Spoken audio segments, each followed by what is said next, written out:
green!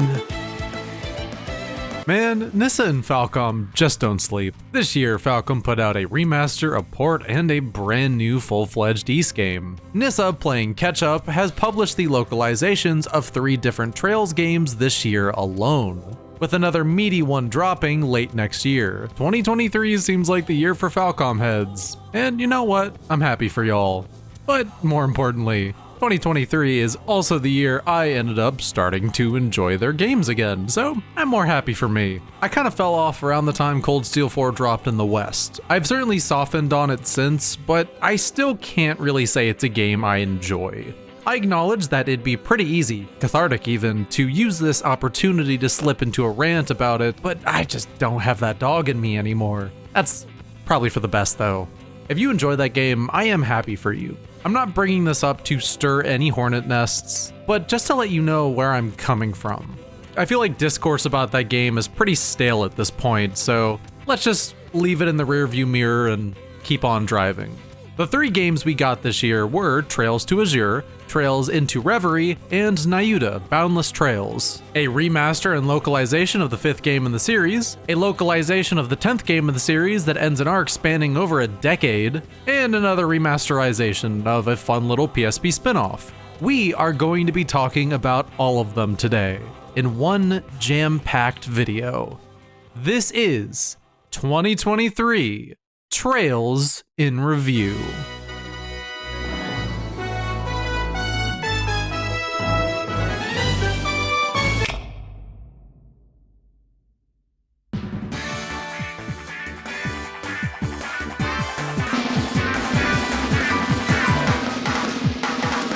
Okay, so I have a confession to make. I haven't actually played much of this one. That's right, the whole video's a lie. This little Azure section will be more or less a pit stop on the way to more grand discussions. Sorry if you were excited by the thought of some guy who gets horny over Adol giving the definitive take on Azure or whatever. Granted, this isn't a statement on its quality, because I've enjoyed what I've played of this game so far. The opening hours are pretty fun, building on Zero's vibe in a neat way. It's hard to not like Crossbell as a setting, so I look forward to continuing to chip away at it for the next, I don't know, billion years it takes to play through. Fun fact, Azure is actually the only officially localized entry I haven't finished. And thanks to Cold Steel 3 and 4 spoiling so much of it, I've followed along well enough. In a weird way, I'm kinda glad Falcom is so good at spoiling their games. It takes a lot of pressure off Azure, and now it exists as this fun little game I'll just have in my Switch case on rainy days. The real reason I wanted to talk about Azure was that it allows us to segue effortlessly into the disclaimer we probably need to put in though, so hell yeah. So for those of you not aware, I was part of Geofront, the fan translation group that worked on Zero and Azure. Nissa bought the translation, everyone involved got a little bit of money, and now the games are on shelves. If you'd like to disregard the entire video because of that, go off, I don't mind. Personally, as far as I'm concerned, I was only ever really paid for my work on Zero. I never touched Azure at all, and my name is not even in the credits for it. So seeing that made me more or less decide that, I could probably cover Falcom games again. I bought Azure with my own money, and Nissa sent me copies of Reverie and Nayuta. None of those games had my involvement in them whatsoever, and despite it being very cool to have my name in the credits for Zero, and for transparency, my editor's name, actually, I'd like to see if he even watches this, so Zerker, you're stinky. I've more or less put that in the past now. So yeah, Azure's pretty cool. So cool, it gave me an excuse to be ethical. Thanks, Lloyd.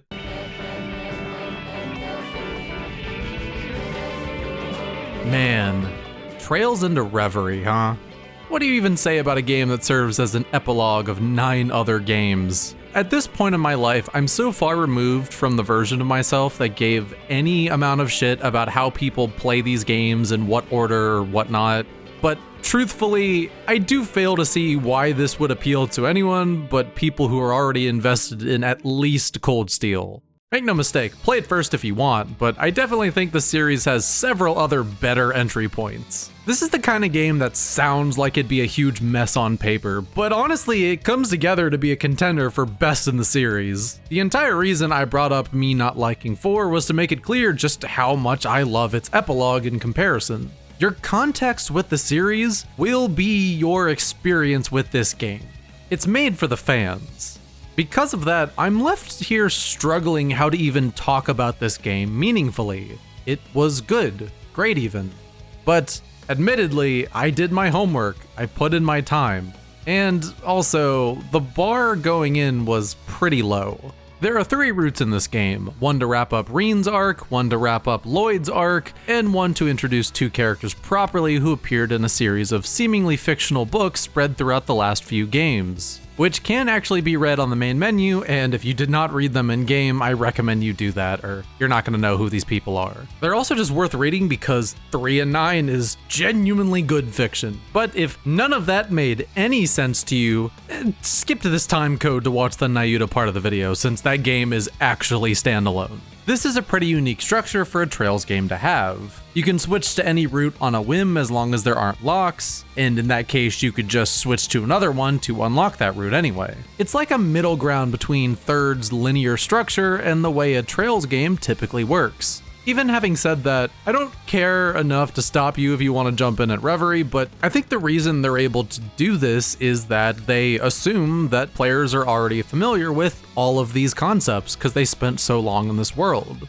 And because of this, it leads to some of the best pacing in the entire series. So, having said that, while I don't care enough to stop you if you want to play this game first, Daybreak is looking to be a much better entry point. So maybe wait a year or just start at Cold Steel 1 or 3, or be real silly with it and put all the games on a wheel and keep rolling. That's the Cullen order, baby. Spin to win.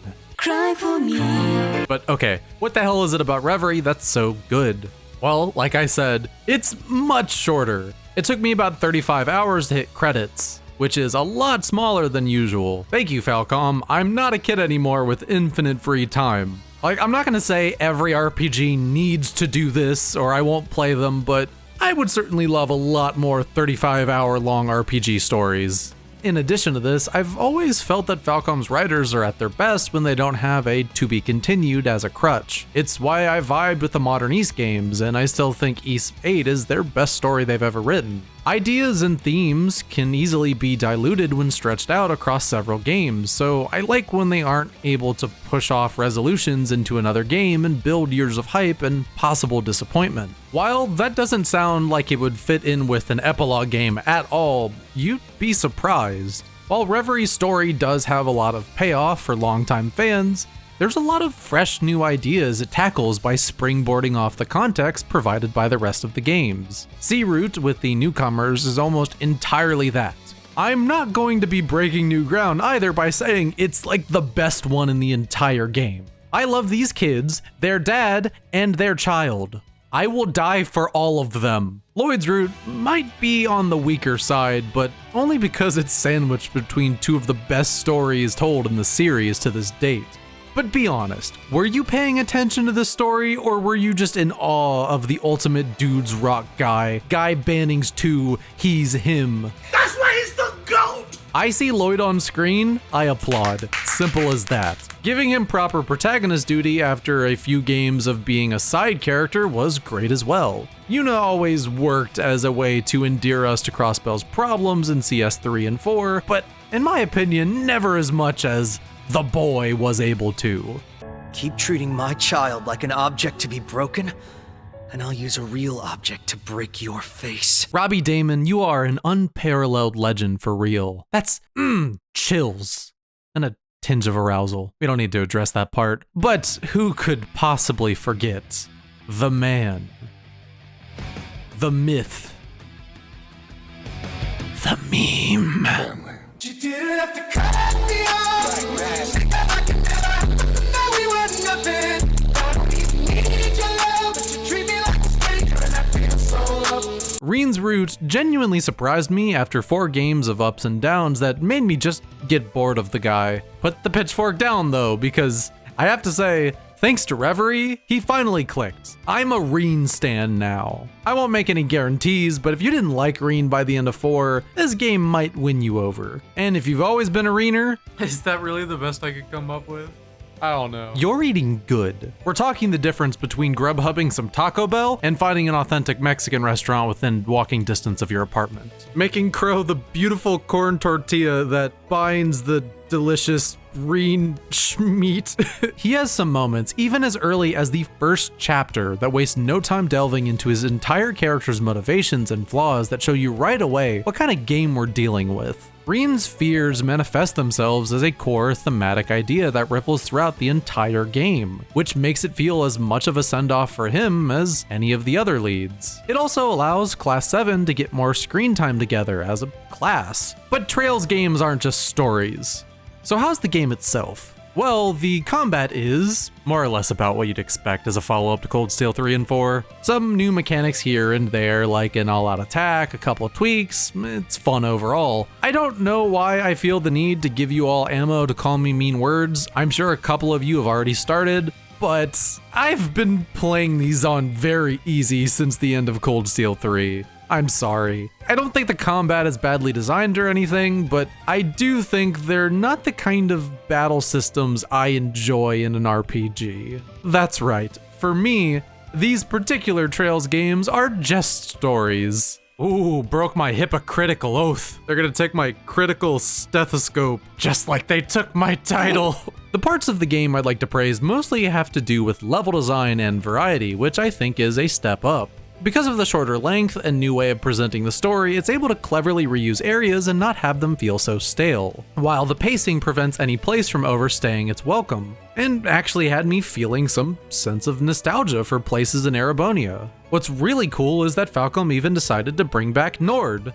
But I've always been more of a Surfshark guy. Let's talk visuals. Mostly the same, but I think the mocap cutscenes deserve some praise. I don't want to say that they're the zenith of the medium or anything silly and exaggerating like that, but they actually help sell a lot of the game's more serious moments. This kind of thing is overdue and looks good. In general, Reverie is just polished and runs and looks great. Unless you play the Switch version, which I should probably get into a little bit as everyone's favorite Switch guy. If you've played the Switch ports of 3 and 4, you already know what to expect. Reverie is a game clearly made for PS4 above all else. Anything with less powerful hardware was just destined to not really match up.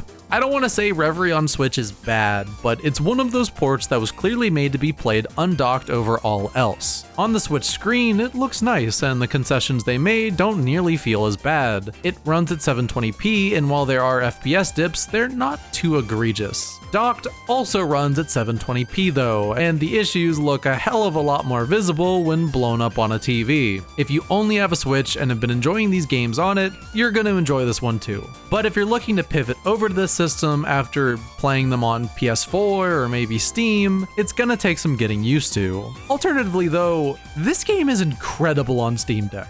If you're looking for a portable Reverie experience, PH3 did a stellar job optimizing for the system. I played most of the game on deck, and if you have the option, I recommend grabbing it on Steam. To pivot back though, let's talk gimmicks, especially of the third variety. This time we have the Reverie Corridor, a place separate from reality with its own little story going on and a series of randomized dungeons to explore. I think of this place as the side content dimension, whereas outside of this is the MSQ reality. It's a strange place, but it does give you some of the best content in the game for those who work for it. Clearing a level in the dungeon will give you gems, which can be used to unlock optional story segments that show what the cast was up to before, during, and after the main story. I have not done them all, but I know there's about roughly 8 hours of content here. These are for people who really fell in love with the cast of this universe. And if you do love them, you'll be happy to learn you can unlock new characters outside of the already big roster to use in battle here. Bit of a gacha mechanic, but without microtransactions. Sounds fun. How's my luck?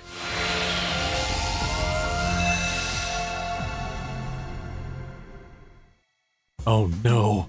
The Reverie Corridor is no longer safe! Women, run! My reputation for misogyny is legendary.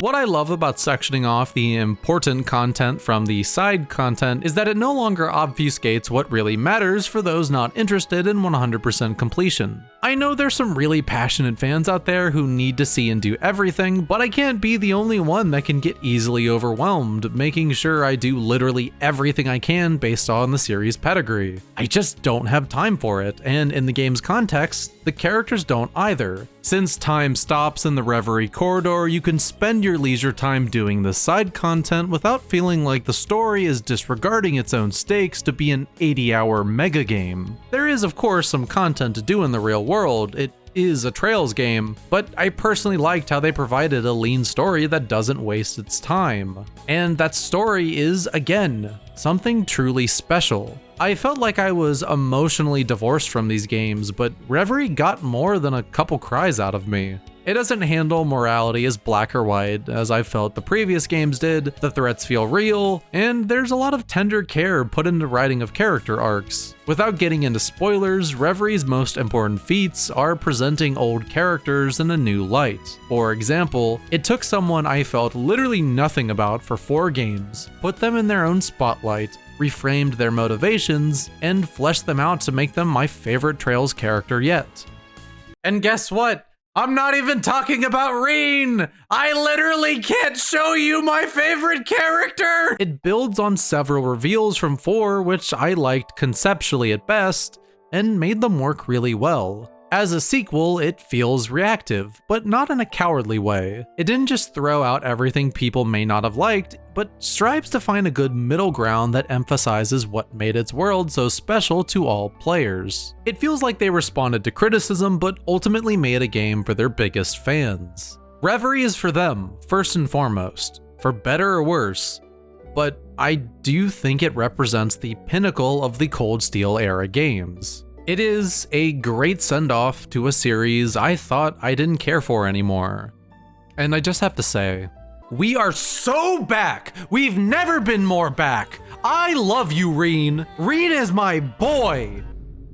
Okay, that got a bit too introspective and loud. Let's wind down with some whimsy. Nayuta Boundless Trails, also known in Japan as Nayoomfie no Kisoomfie, was a 2012 PSP game that took over a decade to be localized. And I'll be upfront, I don't know if you'll really appreciate this game's appeal unless you were a PSP kid. As far as I'm concerned, Nayuta is the definitive PSP game. And I don't know if you know this, but the PSP? Objectively the best handheld ever made. If you did not play Star Wars Battlefront 2 on PSP, I regret to inform you, we cannot hang. If you didn't secretly play duodecim rounds in Spanish class, you did not have a childhood. Real Moon fans understand that Lunar Silver Star Harmony is a whimsed up hood classic. Crisis Core haters, unwelcome. When's your John d'Arc into becoming a decent human being? Never heard of The Last Ranker? Well, you're the last wanker I ever want to see. Haven't played Sweet Fuse at your side? Good. That's probably for the best. I'm sure you developed into a functioning member of society. Unlike me, don't stare into abyss fiction, kids. It stares back! Did you know that Keiji Inafune is self-inserted as the Otome protagonist's uncle? What the fuck? As much as I hate it, describing what the hell any of that meant is unfortunately my job. If it wasn't clear in the Reverie section, I found that game good in a way that ultimately spoke for itself. I typically don't have a lot to say about games like that, and Nayuta is kind of similar. But it gives me an excuse to be nostalgic about my favorite portable growing up. I don't actually think you'll not enjoy this game if you never had a PSP or anything silly like that, but I can see this resonating a hell of a lot more for those who grew up with the games on this fun little handheld. When the PSP wasn't being a dumping ground for glorious PS1 ports. Hey asshole, nice Final Fantasy Tactics footage for the 5 billionth time. When you gonna make the video, huh? Huh, did you guys hear something? I didn't. You were getting some of the most clever, quirked up gems you can find on the market. Games with the best graphics you'd find on a portable system, but still very much constrained by portable hardware. Nayuta has those constraints, it being stage-based is the biggest giveaway, but like all the best PSP games, it does a great job at hiding it. Nayuta has this constant sense of summer core whimsy instilled into its very DNA. which more or less means it peddles nostalgia to anyone graduated or employed. The game starts with the titular boy returning to his home island after a year studying abroad. His plans to work as a handyman alongside his childhood friend go awry when he stumbles upon a mysterious ruin of an ancient civilization. After chasing a mysterious fairy into a portal to another world, Nayuta realizes this could finally give him the answers he's always searched for. To the questions, is the world flat and why did my parents die? You ever play a game it's just like, it's giving childhood innocence. It has that thick, saucy whims you'd find straight out of Trails in the Sky, but the stakes, pacing, and gameplay are right out of Ys. You hear that? That's the sound of Falcom fans furiously typing on their keyboards to remind me that Nayuta is actually more like Gurumin, or Zwei. And yeah, you don't have to tell me Zwei exists. I love Zwei. It's one of my favorite games. That's right, Panzer Dragoon Zwei! Best rail shooter ever released, baby! Panzer Dragoon Zwei is one of the best 3D shooting games available. Presented for your pleasure. But the fans bring up a good point. If we're to be honest, Nayuta is a Trails game in name only. It certainly talks the talk, but walks its walk divorced from anything the Trails series ever tried to do. But I find its talk far from cheap. What a lot of those classic action-based Falcom games were missing is the warm tenderness of Trails writing. Nayuta mixes these together, and I think it pays off. It also helps that since Nayuta isn't really Trails, you don't have to worry about sequel baggage, which Trails typically has a lot of. You can jump in without any prior knowledge of other games because it's set in its own world. Maybe loreheads are saddened to hear that, but I love a little one and done. There are some potential nods to the series that could be important in future games, but in Nayuta's context, they feel pretty insignificant. This game wants you to just have fun and relax. Sister, you got oomphed. You're unrecognizable! Stages in Nayuta are just that, fun, each with unique versions of it depending on the season you switch to, with more being unlockable the further you get into the game. I think this is a really neat gimmick that's used in a lot of really clever ways, like there being a handful of side quests that involve placing an item in a level on one season, and then switching that season and returning to it to see that item change. Simple, yet inventive. Levels feel open and even offer special paths unlocked once you revisit them later with new traversal abilities. Yeah, that's right, traversal abilities. We scrimblowin'. The platforming in this game is good. Feels responsive even on the Switch. No reason it shouldn't be, but the port is great if you had any worries. At its core, it has a pretty simple combat system that's easy to understand and rewards mastery by the end when the challenge ramps up. Your combat options will increase depending on how many stars you have, with each stage giving 3 max depending on how thorough you are in completing it. You'll get 1 for clearing it for the first time, 1 for collecting all the chests and crystals, and 1 for accomplishing a unique mission. Once you hit a certain amount of stars, you can turn them in to train with Nayuta's master, increasing your kit. You see that? That's conveying character with gameplay progression. Thematic cohesion. I think they call that Ludakano? Nayuta's a character who yearns to explore, to learn as much as he can about the world around him. So, designing the combat in such a way to reward both you and him for seeing every nook and cranny of this fascinating new world he's found himself in works tremendously well. And outside of these stages, you have a home base full of NPCs, shops, and side quests. This is where I think most of the Trails influence comes from, even if all it does is build up to a Trails-light experience. But there's enough here to tug on your heartstrings and incentivize the player to not just blast through every level without returning home. And I don't have much to say on it, but yeah, the soundtrack's pretty good, classic Falcom bangers. If I didn't mention that, someone would be flaying me alive in the QRTs. The only thing that keeps this from being an all-timer, I think, is that the story is overall just kind of okay. I don't think there's anything wrong with that per se. It's a simple story for a simple adventure on a simple console, and I am a simple boy. But by the end, I was getting a bit tired of it all. Still, that's the kind of problem that'll dissipate from my mind in the coming years as I reflect on Nayuta. This is the kind of game that'll hold up and be remembered fondly by its players. Nayuta is, in video game form, nostalgic memories of the best summer you've ever had. The one where you spent all of your days outside, exploring vast fields, finding the coolest stick you've ever seen.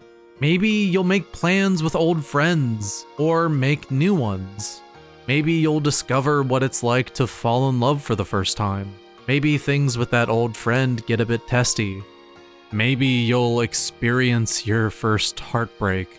The summer is only a couple months of the year, gone nowadays in the blink of an eye, but back then, it felt like eons to you. It's so easy to look back on that period of your life thinking how silly all your hopes and dreams and worries felt. But I promise you this, it's even easier to forgive yourself for being a naive child with a lot of room to grow. That's the beauty of summer. Don't be so hard on yourself. Cherish the memories, the good and the bad ones. In short, games whimsed out of its gourd. There we go. I talked about some Falcom games. Trails this year has been 1 step forward and 2 steps back. Literally though, and I think that's what it needed. Or at least what I needed.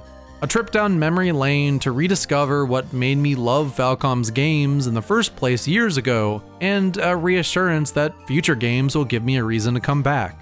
Maybe all these titles secretly have something in common, or maybe I just didn't have enough to say to make 2 videos, but the future looks bright. Trails Through Daybreak looks like it'll be the fresh start Trails has been looking for a while. I'm stoked to play it next year. I've also played enough of Ys 10 in Japanese to realize I should wait for the English localization. It's fun. Ys Black Flag is good. And of course, no matter what, on the backlog, always waiting for a perfect rainy day when there's nothing else to play, is Lloyd.png.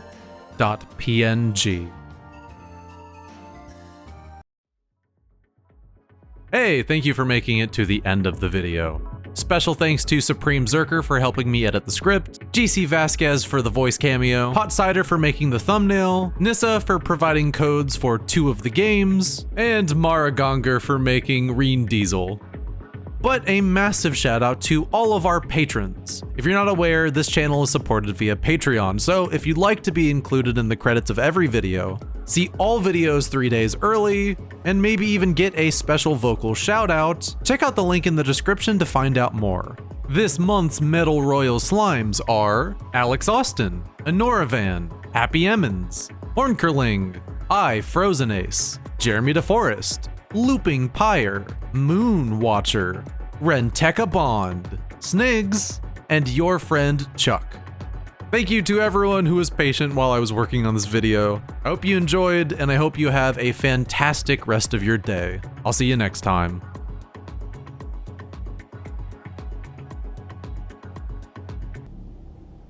What is...